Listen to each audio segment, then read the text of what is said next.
I speak to you in the name of God, Creator, Redeemer, and Sustainer. Amen.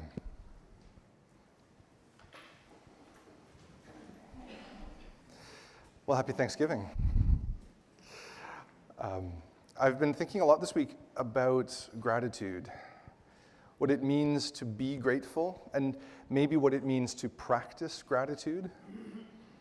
I think maybe there's a difference between feeling grateful and practicing gratitude. The thing about feeling grateful is that it's fleeting. There are times where it's really easy. I was sitting in my backyard the other morning as the sun was coming up and there were birds chirping, and it was just this lovely moment where I couldn't help but think how perfect that moment was. And it was easy in that moment to feel grateful. But then maybe you turned on the news this weekend, and maybe you found it a bit harder to feel grateful for the way the world is.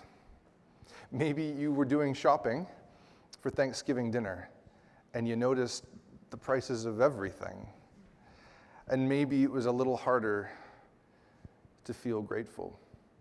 That feeling of gratitude can come and go, but I think that's different from a practice of gratitude where we engage with the idea of gratitude, irrespective of our circumstance. Did you notice the pantry as you came in this morning? I notice it every time I drive in, and I always kind of smile a bit because it's such a potent symbol of what we aspire to. Not what we always achieve, but it's really helpful to me to be reminded of some of the things that we're called to. And the thing about the pantry when I pulled in was that I noticed there was some food in there, and I thought, oh, isn't that great? Because it's become increasingly difficult to keep it full of food. When we first started talking about this, when the Eco-Justice Committee raised the idea, there was this question in the background: would it really be used? In our community, in this place, is there going to be a lot of demand for canned goods and non-perishables? There was the sense that we should probably try it anyways. This was a way of offering something to the community around us, but we weren't sure. What we've found is that there is, in fact, a great deal of demand. It's really hard to keep it full of food. And so those questions have actually begun to shift a bit, both in our community and in the wider neighborhood. Instead of the question being, is there any need for this? Is this going to get used? The question is now, can we handle this?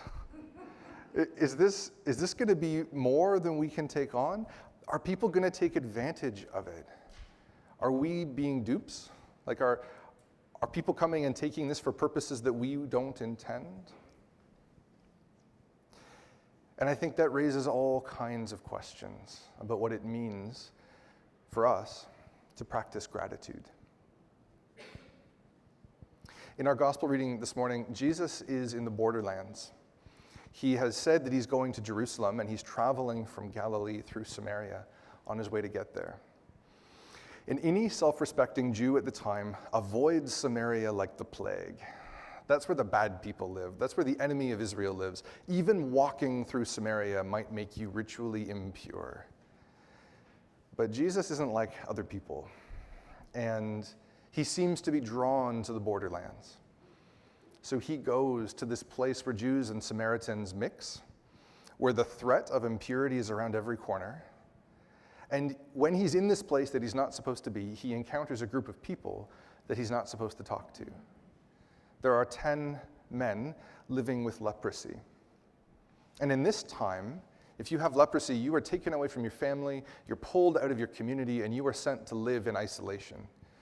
Leprosy is highly communicable, but also it threatens making everybody around you ritually impure. So people with leprosy are just put off to the side, out of sight and out of mind. It's a death sentence, but a really, really slow one and a lonely one. And so when these 10 men with leprosy call out to Jesus from a distance, they're doing what they're supposed to do. These men with leprosy aren't supposed to be part of society, and if they come into contact with people, they're supposed to yell and say, "Watch out, we're unclean." So these people call out to Jesus and they say, "Master, have mercy on us." And it's really easy to miss the significance of what they're saying. But they're not just asking for healing. They're not just saying, help us or have pity on us. They say, have mercy on us. You see, they know, because of the community that they've grown up in, because of the worldview that their people have, they know that the reason that they have leprosy is because they're being punished. In this time, the prevailing view is that if you're rich, it's because you've done something to deserve it. If you're healthy, it's because you have God's favor. And if you're sick, well, that's probably because you must have messed up somewhere along the way. We see this all through the different ways that people interact in the ancient world. Even the disciples who say to Jesus, hey, you see that man born blind? Did he sin or did his parents sin? But either way, their assumption is someone messed up somewhere along the line, and this whole thing is about who gets rewarded and who gets punished. But Jesus is having none of it. One of the problems with that understanding of the world is that it makes gratitude a really difficult place to inhabit. If you deserve what you've been given, then you might be grateful in the abstract for the system or something, but mostly you feel self-satisfied, self-righteous. And if you know that the bad things that have happened to you are things that you deserve, well, then it's hard to do anything other than despair. But Jesus says to these lepers, go and show yourselves to the priests. And he says that because the way that you're reintroduced into society is you visit the priest, who is both spiritual figure and also public health official. And so the priest would thoroughly inspect you, make sure that you are in fact well, and then permit you to re-enter society. So these 10 men do what Jesus says. They're off to see the priests, daring to believe that maybe they could re-enter society and find life again. And as they go, miraculously, they're healed. And so most of them hurry along all the faster to the priest to say, look at this, because the death that they knew was waiting for them has somehow unexpectedly become life. But one man stops, and he doesn't do what Jesus told him to do, and he breaks all the rules. He's supposed to be separate, remember, until the priests say he's clean. But he runs up to Jesus and falls on his face and says, thank you, and praises God. I don't know for sure. I'm reading between the lines of the passage, but I think that what happens for this man is that in that moment where he realizes that he's been healed, his whole worldview crumbles. He's been healed for no particular reason other than that God came near. He didn't do anything to deserve this. And if he didn't do anything to deserve the healing, then that raises all kinds of questions. Did he maybe not do anything to deserve the illness in the first place? What do you do with that? All of a sudden, everything kind of crumbles. What are you entitled to? Who else is better than you and who isn't? Is the question about what you deserve even the right question to ask? It all kind of crumbles down, and this man is left with nothing to do but come back to Jesus and give thanks.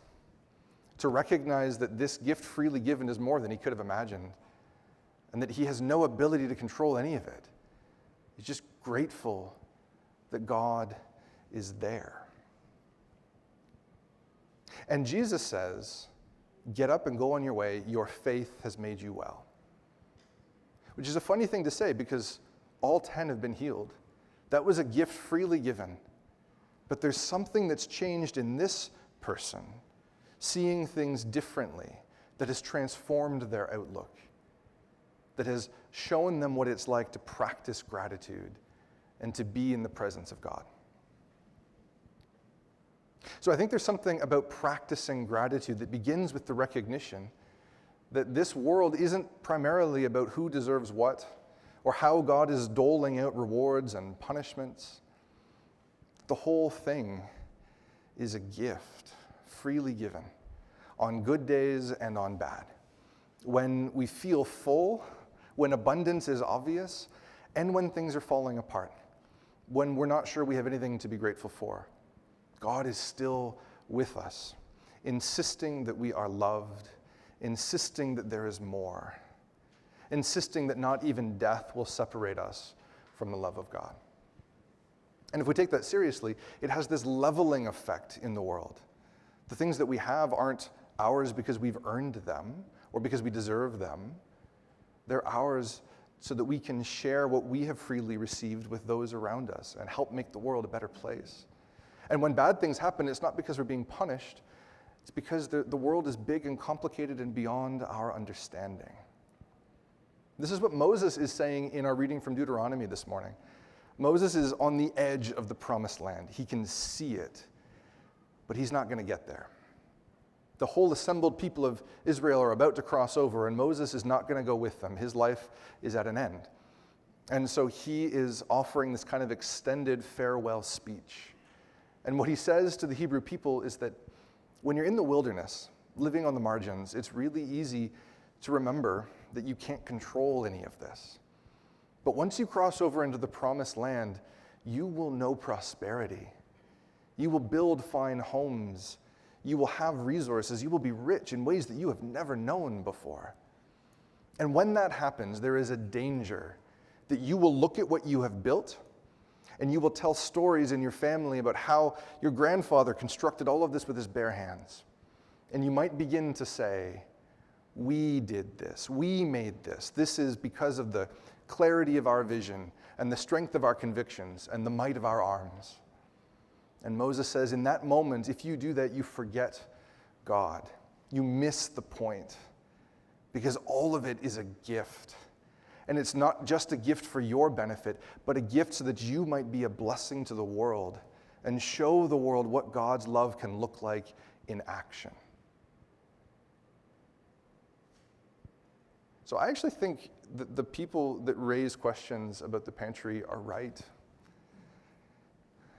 When people say, what if you get taken advantage of? Yeah, that's a risk. When people say, what if it's too big to handle? What if the demands are too much? Yeah, that's a real risk. But I think there's something about entering into that space that is incredibly good for us, that helps us see what it is to practice gratitude. Because to engage with the pantry at all means taking things that we have, that have value, things that we've been given, and saying, I want to offer this for the good of others, people that I won't see, people that I won't interact with, in a way where I have no control at all over the outcome. Trusting that there's something virtuous in doing it, that Jesus means it when he invites us to give ourselves away.